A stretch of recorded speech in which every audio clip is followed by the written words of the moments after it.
Alors, messieurs, Ali, cette semaine, il y a eu aussi les interpellé, préparatifs du congrès constitutif du parti en gestation de l'ex-président Laurent Gbagbo.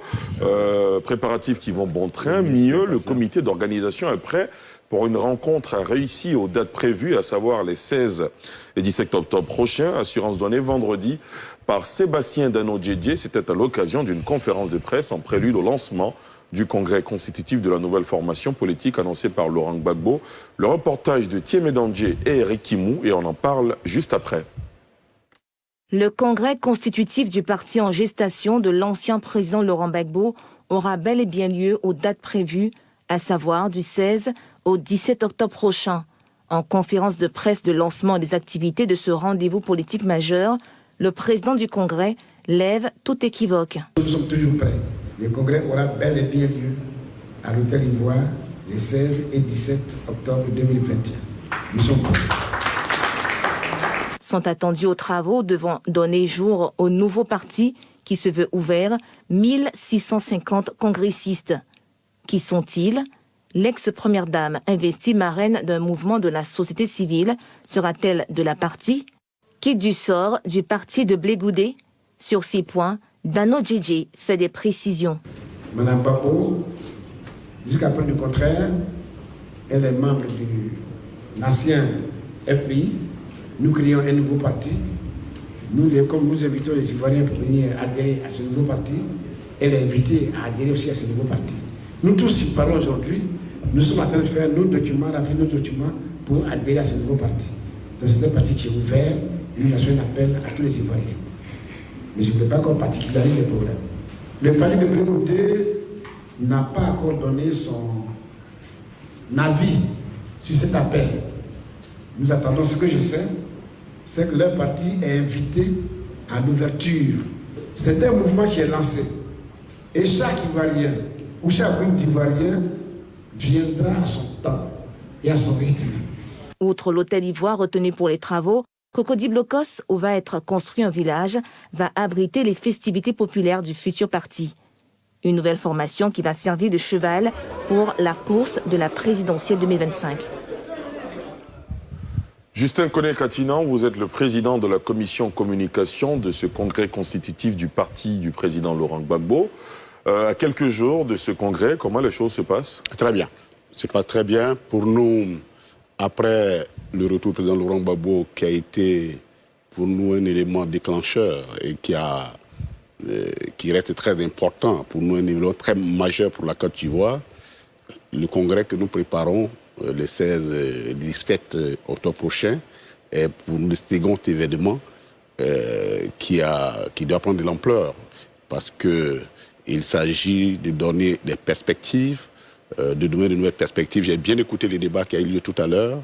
Je pense que tout à l'heure, je disais, nous avons devant ces besoins de cette jeunesse, de tout ça, il faut leur faire de nouvelles propositions, il faut leur offrir de nouvelles perspectives, et il faut leur donner une réponse politique, parce que de toutes les façons, la réponse à nos problèmes ne peut être d'ordre politique. Puis c'est la politique qui permet donc de gérer la cité, la société. Donc nous sommes très prêts.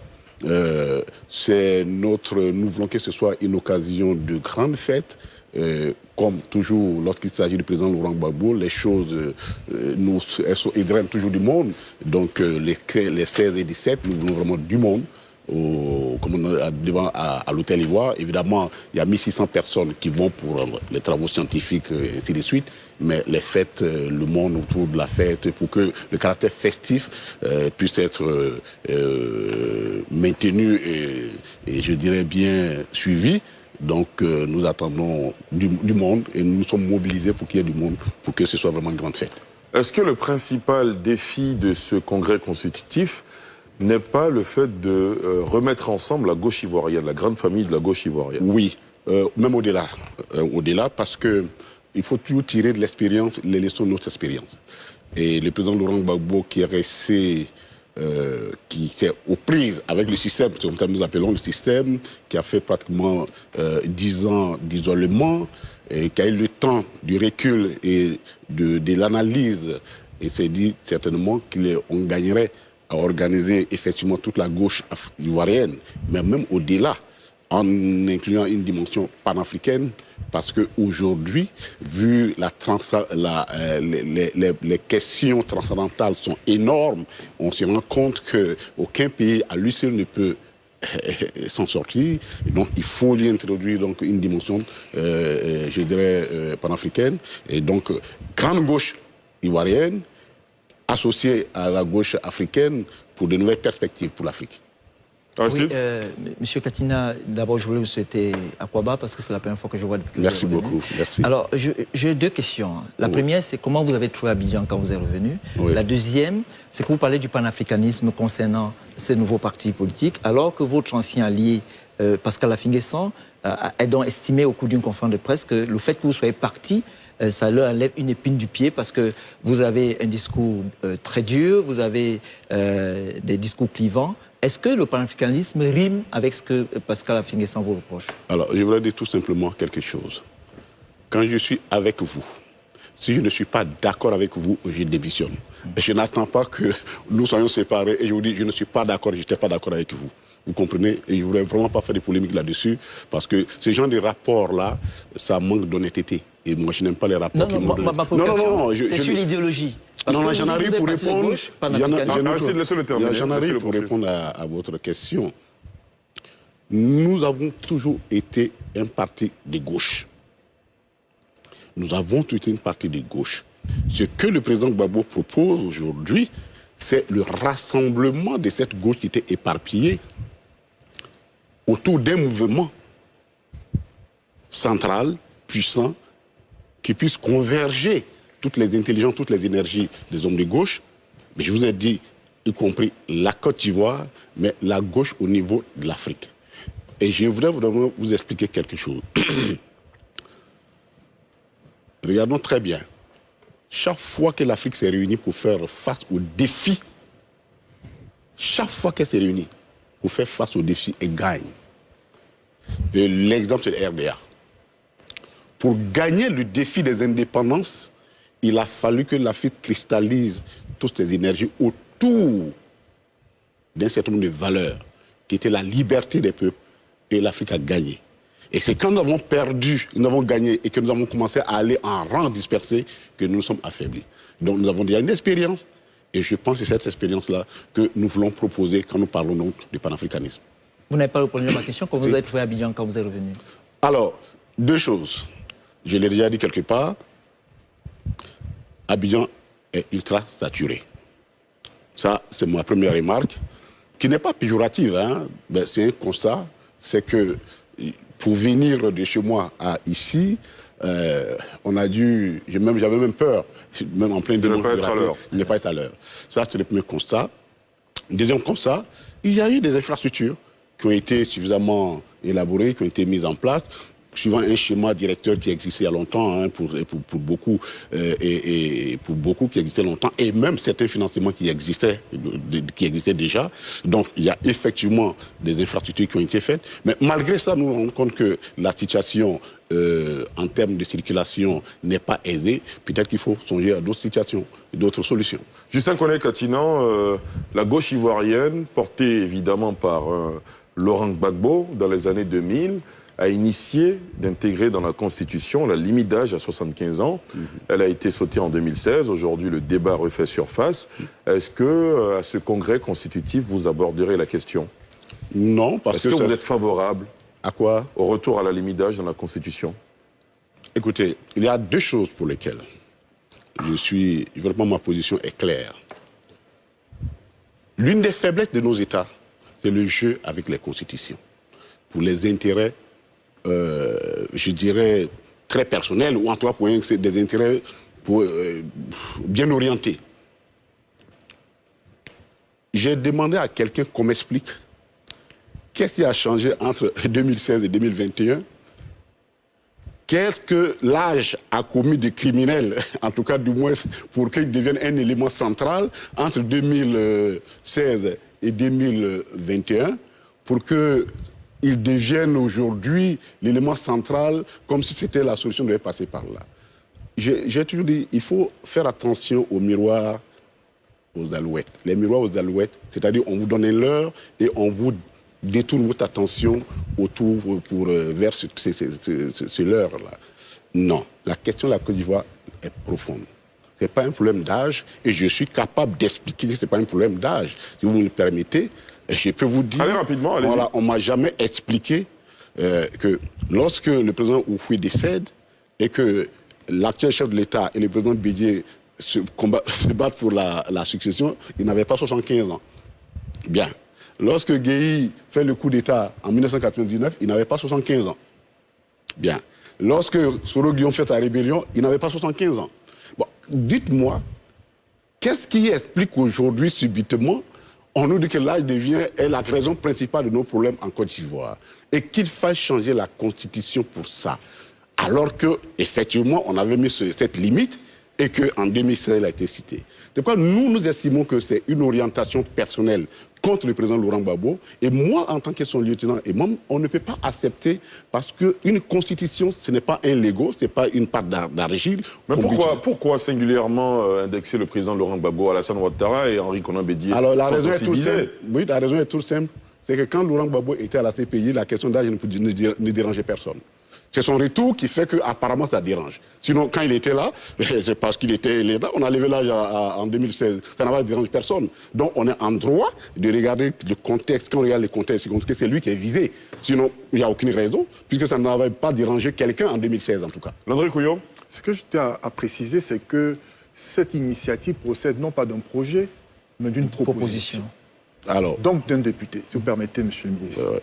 Donc déjà, lorsque vous vous expliquez en termes d'exclusion, d'élimination, je me dis attention, parce que nous avons pendant longtemps décrié le manque de productivité et de production du personnel parlementaire. Celui qui porte le projet aujourd'hui, la proposition aujourd'hui, a été élu il y a quelques mois. Donc du coup, ça justifie. S'il avait été élu député en 2016, peut-être aurait-il eu cette initiative de pouvoir porter cette proposition. D'ailleurs, à plusieurs reprises, lorsqu'il est interrogé sur la question, il dit qu'il porte ce projet depuis. Il le porte ce projet depuis et qu'il estime, pour sa part, que les personnes qui, principalement, semblent être visées, parce que la loi se veut être impersonnelle, ont elles-mêmes évoqué la question de ce que l'âge peut être un facteur limitatif dans l'exercice du pouvoir d'État. Donc, il les prend au mot. Si aujourd'hui, on se rend bien compte que par concours de circonstances, passé l'âge de 75 ans, on se sent la capacité d'aller beaucoup plus loin, à ce moment, disons, faisons amende honorable de ce que nous avons dit à un moment donné de notre histoire et de dire que nous sommes en capacité de pouvoir gouverner. Mais il faut d'abord, au-delà même de la simple critique qui vient de nous, se poser la question de savoir mais, que disent les Ivoiriens. C'est en cela que je suis un peu peiné de ce que nous n'avons pas d'institution ou de structure en capacité de pouvoir produire des statistiques. On me dira, oui, les chiffres des statistiques peuvent être interprétés d'une manière ou d'une autre. Mais laissons cette fois-ci le peuple de Côte d'Ivoire, en référendum, décider de ce qu'il veut. On me dira, mais on n'a pas totalement confiance aux institutions. Mais on n'aura jamais confiance absolument. Mais c'est un débat très important, c'est une question qu'il faut poser aux Ivoiriens. C'est vrai que dans l'argumentaire, chacun va pouvoir proposer, dire, défendre, expliquer. Et c'est normal, ça fait partie du débat démocratique. Mais il est important que le peuple se prononce sur cette question. Ce n'est pas rien du tout. C'est important pour lui. Très bien. Marie-Gisèle, rapidement. Alors, Ali, je commencerai par la limitation d'âge pour en arriver au Congrès. Moi, je suis pour la limitation d'âge. Je dirais même 70 ans. Parce que les mandats présidentiels vont en général à 2. Donc, à 75 ans, quand vous avez 2 mandats, vous en arrivez à 85. C'est trop. Parce que la raison pour moi est d'abord scientifique. C'est vrai qu'un jeune, le ministre a cité tout à l'heure des exemples de gens qui n'avaient pas 75 ans et qui, ma foi, ont donné à voir des situations qui n'étaient pas heureuses. Mais les cellules et les neurones, c'est scientifique. À partir d'un certain âge, vous éprouvez un peu plus de difficultés. Il faut en tenir compte. En sciences politiques, et je pense qu'Aristide me rejoindra, comme en communication politique, mais l'âge est un facteur limitant. Tout à fait. Ça ne veut pas dire que vous êtes sénile, ce n'est pas cela qu'on dit, mais voyez-vous, les problèmes de santé deviennent nombreux. Donc moi, je je proposerai moi-même 70 ans, comme ça, s'il y a 2 mandats, on en arrive à 80. Mais c'est un détail. Limitation d'âge pour moi et limitation de mandat aussi à 2. Alors, pour en arriver au Congrès, alors, dans les propos du ministre tout à l'heure, j'ai été gênée par 2 choses. Les alliances panafricaines, c'est normal. Un parti doit avoir des alliés au-delà de ses frontières. Mais le retour à l'exemple du RDA m'a un peu gêné, alors que vous êtes le parti qui avait milité pour le multipartisme. Êtes-vous en train de nous dire que, ma foi, le multipartisme n'a pas autant de vertu que cela? C'est juste une parenthèse. Ensuite, vous me parlez d'alliance de la gauche. Mais je suis surprise. Pourquoi? Comment pensez-vous pouvoir réunir la gauche quand, je ne dirais pas, alors je ne sais quoi dire, quand vous perdez vos principaux lieutenants ou quand vous-même vous les écartez? Le congrès du 17, ma foi, je pense, se fera sans Simone Gbagbo, sans Pascal Affi-N'Guessan, sans Charles Blé Goudé, probablement. Mais les principaux... Je ne dis pas que vous, M. Katina, le professeur Dano Didier Assouadou ne sont pas des généraux, pardon, des principaux lieutenants du président Gbagbo. Mais Simone Gbagbo, Affi-N'Guessan et Charles Blé Goudé me semblent être des généraux de pointe. Je m'explique. En 2010, lorsque la crise survient, l'un des principaux lieutenants de Laurent Gbagbo s'appelle Simone Gbagbo. Affi-N'Guessan était le premier ministre de Laurent Gbagbo et le général de la mobilisation, Laurent Gbagbo, s'appelle Charles Blé Goudé. Alors, comment pensez-vous pouvoir réunir la gauche quand ces éléments-là, d'une façon ou d'une autre, ne sont plus là? Moi, j'en arrive, monsieur le ministre. Je crois que, non, s'il vous plaît, oui, bien sûr, il faudrait que je puisse vous répondre, sinon j'ai oublié d'oublier totalement chose. Alors, Charles Blé Goudé, s'il n'est pas là, ce n'est pas de notre faute. On ne lui a pas encore remis son passeport. Donc ça, ce n'est pas notre faute, ok? Donc ne mélangeons pas les choses. Donc je ne peux pas préjuger. Si Charles Blé, s'il était là, il serait venu ou pas. Si on lui donne son passeport avant le 16 et qu'il vient, alors on avisera. Ça, c'était la première chose. Deuxième chose que je voudrais vous dire rapidement, je crois qu'il y a des confusions qu'il ne faut pas qu'on le fasse. Tout à l'heure, je vous ai parlé de l'exemple du RDA en tant que rassemblement des forces africaines pour lutter contre un objectif. Mais je n'ai pas parlé d'unicité. Donc, dans le cas des alliances panafricaines. Non, vous avez parlé d'unicité. Je n'ai pas parlé de parti unique. Non, c'est mon analyse. L'idée de l'unicité, de l'unité des forces pour un objectif bien précis. Ça n'a rien à voir avec le multipartisme qui est que nous avons plusieurs expressions. OK? Ça, c'est là. Je voulais vraiment faire la part des choses. Deuxièmement, pour venir à votre chose, je crois que très souvent, quand il y a un débat politique, ça très souvent pour moi, ce qui me paraît comme étant des détails. Pascal Affi-N'Guessan, pour nous, il n'est plus notre camarade. Ça, on ne va pas refaire le débat ici. Merci, il n'est plus notre camarade. Voilà. C'est fini, là. C'est fini. On a donné toutes les possibilités. Ça n'a pas marché. Il n'est pas notre camarade. Vous apportez de l'eau à mon OK. Voilà. Alors, là, c'est bon. Laissez-le terminer. Laissez M. Katina terminer. Le cas du docteur Hervé. Docteur qui? Hervé Simone. Ah oui. Nous l'appelons Simone. Hervé Simone Gbagbo. Nous l'appelons Simone, c'est notre nom de voilà, camarade. Mais nous, bon, voilà, nous sommes des journalistes. Notre camarade, nous l'appelons Simone, notre camarade. Alors, jusqu'à aujourd'hui, je ne sais pas si Simone viendra ou pas. En tout cas, elle n'a pas encore exprimé qu'elle ne viendrait pas à cette rencontre. Vous y croyez? Vous croyez à sa présence? Non. Je ne fais jamais, je ne préjuge de rien. Je ne préjuge de rien. Mais ce que nous voulons dire, c'est que nous avons lancé l'idée, avant que nous n'en arrivions à ça, à lancer cette idée le 9 août dernier. Il y a eu des concertations, il y a eu une rencontre. Et à cette rencontre, Mme Simone Gbagbo était là, elle était présente, elle était dans la salle, il n'y a pas eu d'objection. Avant même, il y a eu une réunion un peu, comme on appelle, restreinte, au sommet. Pour reprendre un peu l'expression de tout à l'heure, au sommet, à notre sommet, et puis nous avons décidé cela de commun accord. Donc, laissez-moi me contenter de ça et ne pas de préjuger de ce qu'elle sera là ou de ce qu'elle ne sera pas là. Mais dans tous les cas de figure, nous sommes aujourd'hui, nous sommes en train de tracer un nouveau sillon, nous donnons un nouvel instrument de lutte politique, en tirant les leçons de notre passé. les leçons de notre passé. Évidemment, nous souhaitons, Simone, qu'elle vienne avec nous, mais nous ne disposons pas de sa volonté. Merci, monsieur le ministre. Sa volonté, et nous ne pouvons pas forcer sa volonté. Voilà. Merci, monsieur le ministre. Marie-Gisèle, vous terminez rapidement avant de... Voyez-vous, vous êtes un politicien, un homme politique, et moi je suis journaliste et analyste politique. Donc on ne peut pas avoir les mêmes points de vue et les mêmes angles. Moi, je vous... là, hein. Bien sûr, voilà. Donc c'est pour ça qu'on fait le débat. Voilà. Alors, vous voyez, lorsque je vous cite ces trois noms, ce n'est pas des détails. Non, laissez-moi finir. Ce ne sont pas des détails pour moi. Pourquoi? Mais parce que... Alors, pour utiliser l'expression d'Aristide Kenda Kenda, j'ai l'impression qu'on a perdu le président Laurent Gbagbo en route. Vous allez me payer les royalties. Vous l'avez quoi? Que nous l'avons perdu en route. Vous, c'est qui le nous? Je veux savoir, parce que je ne comprends pas bien le nous, c'est qui? Bonne précision. Oui, si je peux le dire, hein, c'est une expression comme ça. Je veux bien le dire, mais le nous, je cherche à comprendre le nous, parce que moi, je n'ai pas perdu. Vous faites allusion à qui? Voilà, Les observateurs, je n'ai pas perdu. Oui, il y a des observateurs, il y a des partisans, il y a des sympathisants. Alors, je m'explique. L'enjeu, vous avez parlé tout à l'heure de mobilisation qui va être au sommet, je suis d'accord. Quand le FPI sort, c'est la mobilisation. La fête sera belle, mais ce n'est pas cela l'enjeu.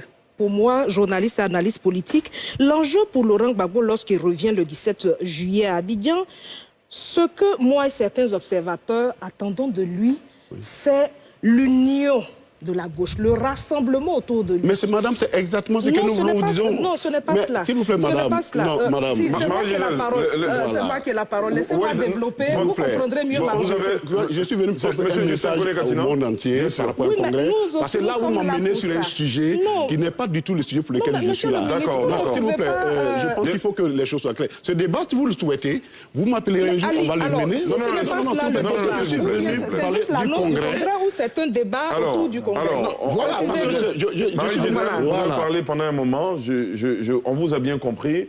Je pense que mais j'aimerais que vous me précisiez si c'est juste une annonce du Congrès. Non, ce n'est pas une annonce, on fait le débat. Donc on peut débattre du Congrès. On est bien d'accord, mais le temps qui nous est imparti est en train de tirer vers sa fin. Absolument, c'est ça mon problème. Laissez-moi au moins aller au bout de ma pensée. Au bout de ma pensée. Non, je n'y étais pas. Marie-Gisèle, vous avez 30 secondes. Voilà, en 30 secondes, je dis que si Laurent Gbagbo ne peut pas faire l'union de ses principaux lieutenants, il aura du mal à rassembler la gauche et à aller au-delà, comme le ministre Katina le dit. Maintenant, si nous sommes là juste pour qu'il annonce qu'il y aura congrès le 17, qu'on ne peut pas y porter la contradiction, ça aussi on me le dit. Alors, et je m'arrêterai là. Madame, je voudrais quand même vous dire quelque chose. Ça, excusez-moi, je vais être peut-être un peu... Je suis très galant avec les bonnes dames. J'y répondrai, ne vous en faites pas. Mais les préjugés, laissons tomber les préjugés. Ce ne sont pas des préjugés. Tout à l'heure, je vous ai posé une question. Vous avez parlé. Nous sommes sur un plateau de journalistes, on ne parle pas de préjugés. C'est notre conception aussi. On laisse l'inviter. Monsieur Katina n'est pas chargé de me convaincre en politique. Marie-Gisèle, c'est un débat d'interlocuteur. Une analyse. Voilà. Vous avez fait votre analyse, s'il vous plaît. Non, mais c'est des préjugés, madame. Non, ce ne sont pas des préjugés. Vous avez perdu Laurent Gbagbo parce qu'il est comme il ne peut pas avoir Simone avec lui, non, il ne peut pas avoir Afi avec lui. Vous me permettrez de faire la précision suivante. Vous avez parlé, on vous a écouté. Laissez-le terminer. Si vous avez une contradiction à apporter, vous la ferez. D'accord. Monsieur Justin Kone-Katina, allez-y. Merci beaucoup. Non, nous n'avons pas perdu Laurent Gbagbo en ce qui me concerne. Certains peuvent l'avoir perdu, mais moi je ne l'ai pas perdu. Et puis deuxièmement, le fait, et c'est notre truc que pour moi qu'il est préjugé, celui pour lequel je ne suis sûr que certains qui ne deviendra pas, c'est Afi, parce que nous ne faisons plus chemin ensemble. Ça, il n'y a pas de débat sur la question. Et Charles Blé-Goudé, tout à l'heure, je vous ai dit, ce n'est pas de notre fait, parce que ceux qui doivent lui donner le passeport pour qu'il vienne, il n'est pas là. Donc vous ne pouvez pas nous attacher ça aussi à Laurent Gbagbo, de son fait. Il reste donc le cas de Simone qui semble vous préoccuper au maximum parce que s'il n'est pas là, ça veut dire que Laurent Gbagbo n'est pas capable de réunir la gauche. Je vous dis que mener ce genre de débat, alors qu'il y a un événement qui a cours, je vous aimerais qu'on vous invite tout simplement après l'événement, parce que tous les débats que nous allons faire pour un événement qui aura lieu dans 3, 5, 6 jours, sur des questions qui vont, ah oui, est-ce que ça va marcher, ça ne marchera pas, je vous invite tout simplement à nous laisser conclure notre parti, à voir son évolution et à en tirer les leçons. C'est pourquoi je vous ai parlé de préjugés. C'est-à-dire préjugés, c'est-à-dire donner un jugement en avance. C'est exactement ça. Parfois, quand on dit ça, les gens prennent ça de façon péjorative. D'accord. Je fais un jugement en avance sur le fait que, comme ceux-là ne sont pas là, Laurent Gbagbo n'est pas capable des choses. Ça, je pense qu'il faudra que nous D'accord. On vous a bien compris. Alors, professeur Dion, c'est moi qui vous donne la parole, Marie-Gisèle Fini. Comme le professeur ministre Dion, vient juste de finir. Merci. Alors, j'ai le sentiment que Laurent Gbagbo est passé à une autre étape. Et je suis, en tant qu'analyste, un peu impressionné quand même par, comment on va appeler ça, cette indifférence assertive de Laurent Gbagbo. Quand il a fini de faire sa première déclaration, il n'est plus revenu là-dessus. Et il est en train d'avancer. Et ça, faut dire que ça m'impressionne quand même. C'est-à-dire qu'il a laissé un passé qu'il considère certainement comme dépassé. Parce qu'il faut qu'il aille à un autre challenge. Et ça, j'observe depuis, et j'ai remarqué qu'il n'a plus pris la parole pour revenir sur des questions sur lesquelles on est en train de débattre. Deuxième chose, j'ai dit ici à l'occasion d'un de nos débats, quand il revenait justement de La Haye, que nous étions à un carrefour de la responsabilité. Je le dis avec un clin d'œil pour Mme Simone Gbagbo. Nous sommes à un temps de clarification et de détermination. C'est valable pour elle, c'est valable pour nous tous, partout où nous sommes aujourd'hui. Mieux vaut ne pas être là où vous ne pouvez plus être vous-même. Si vous pensez que être quelque part, ça éteint vos lumières, ça vous enlève toute votre valeur, toutes vos qualités, le seul choix que vous avez, c'est de partir. Et de partir en toute responsabilité. La troisième chose, c'est que la création de ce parti, c'est pour moi un signe de vitalité démocratique et de pluralisme. Ça participe de l'animation démocratique. Et donc, ça ne peut pas être un problème. Ça ne doit pas être un problème. Et je terminerai peut-être sur le point de la responsabilité de nos aînés, de nos seniors. Laurent Gbagbo est conscient de son âge, de ce qu'il a fait, de ce qu'il a été. Peut-être est-il en train de créer un instrument, mais qui ne va pas être un instrument pour lui-même seulement, mais peut-être un instrument pour l'avenir. Parce que tous ces aînés et ces seniors, ils doivent nous laisser un héritage. Qu'il s'agisse de Bédié, qu'il s'agisse de M. Ouattara, qu'il s'agisse de M. Gbagbo, c'est un héritage qu'ils doivent laisser aux jeunes générations, comme on dit.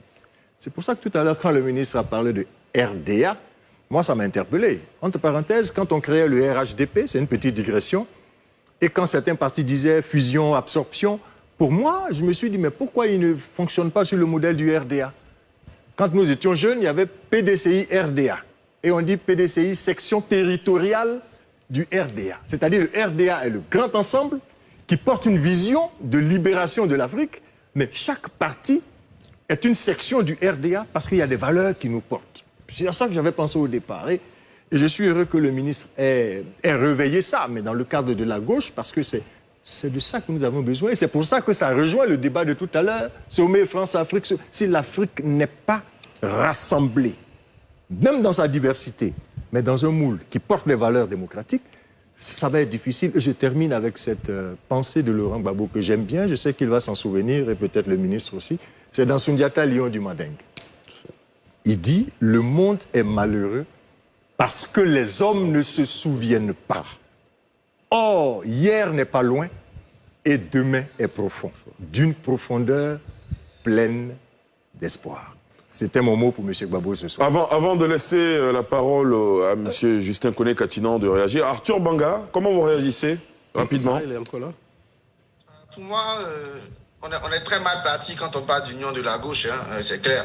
L'argument de Charles Goudé n'a pas, je dirais même le prétexte de Charles Goudé n'a pas encore eu son passeport. Non, c'est un prétexte parce que aujourd'hui, avec tout ce qu'on a comme moyen de communication, je pense qu'on peut discuter avec Blé Goudé, obtenir de lui sa participation. C'est pas donc ensuite à Finguessan on va manquer déjà la photo.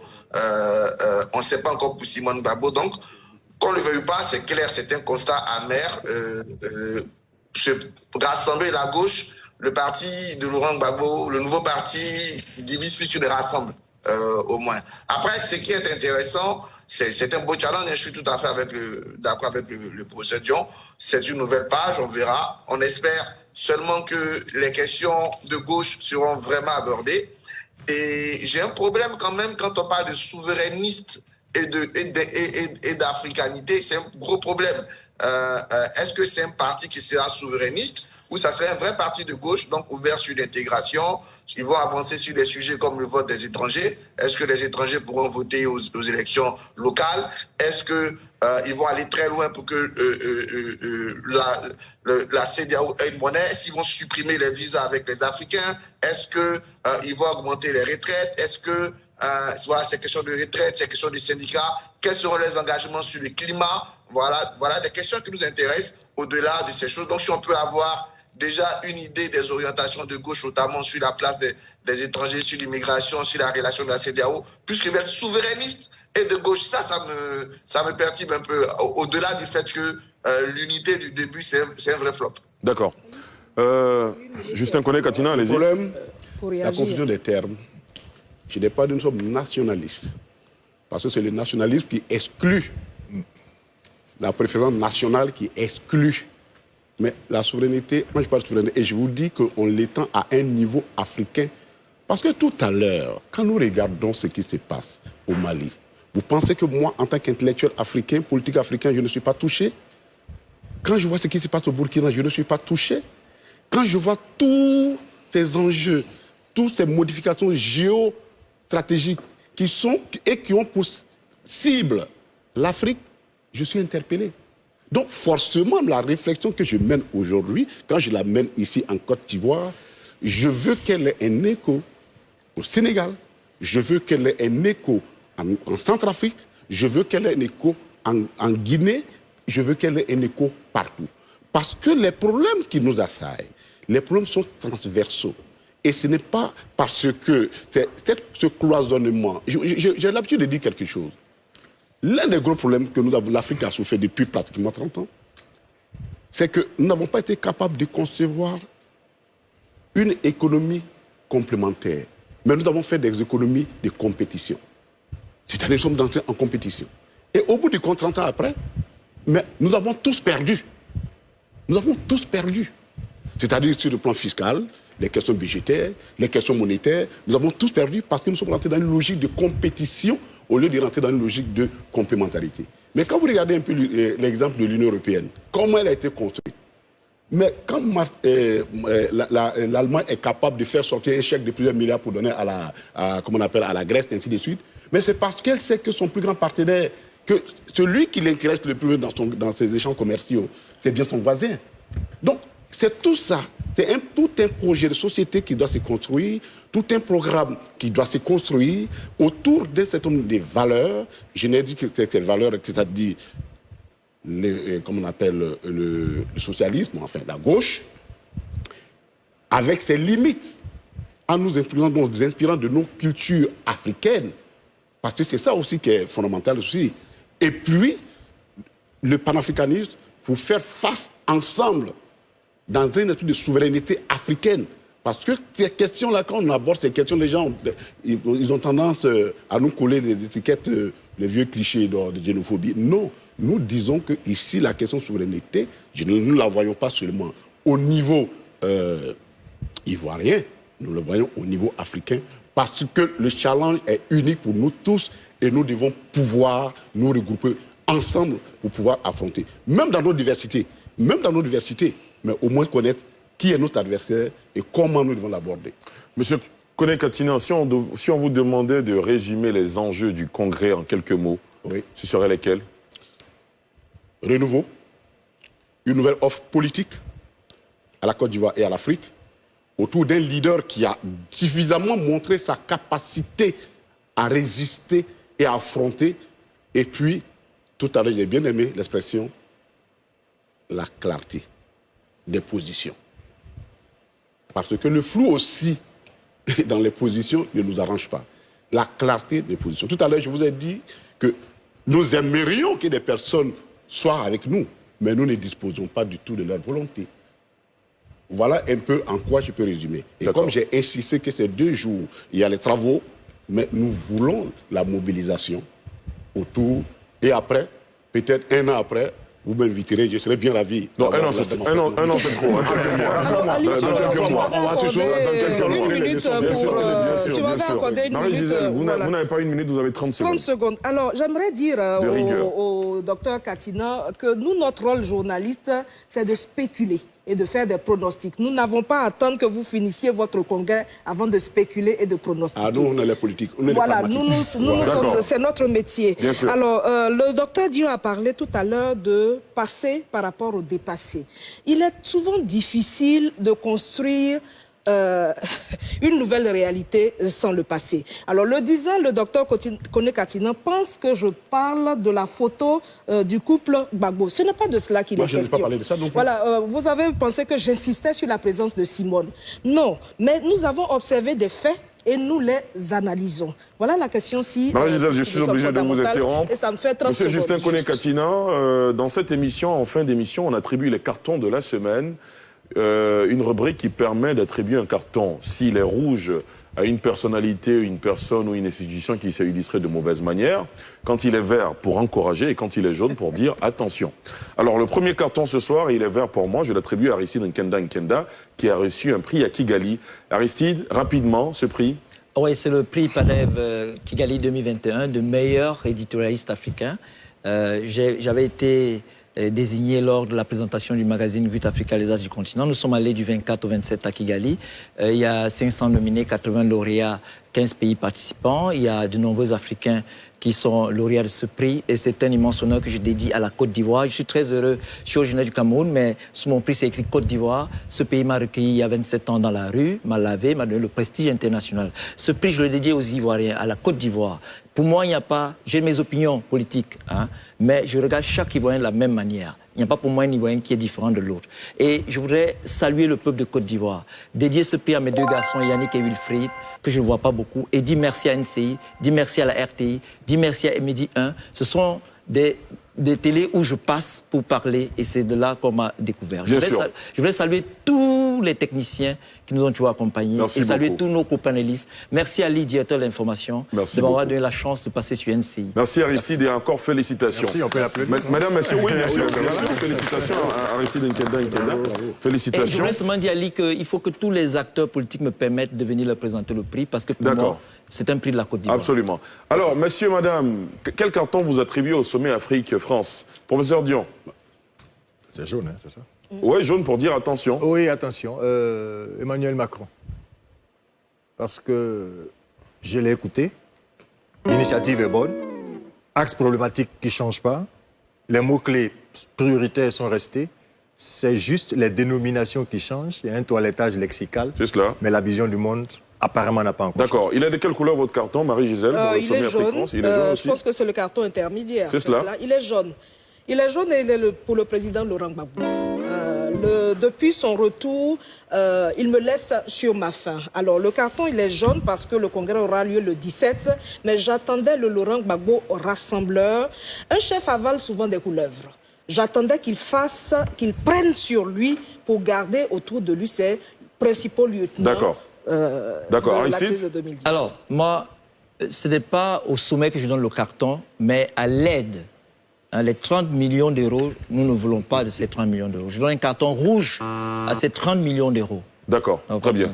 Landry Couillot. Moi, je donne un carton vert à qui? À l'honorable Assalé Timoko. Vous comprenez? J'estime que le pouvoir parlementaire doit être dynamique, un véritable contre-pouvoir où il y a de la productivité. On peut ne pas être d'accord avec le contenu d'une proposition de loi, mais le fait d'en prendre l'initiative est une chose merveilleuse, ça donne de l'espoir. Et ça justifie ce pourquoi des jeunes du nouveau parti ou d'ailleurs vont prendre l'initiative de se présenter. Carton vert à celui-ci, il faut l'encourager dans sa démarche et surtout suivre ses pas. On peut toujours parfaire l'œuvre humaine et c'est en cela que le débat démocratique a tout son sens. Absolument. Justin Kone Katina, quel carton ce soir? Alors, il est vert. Pour qui?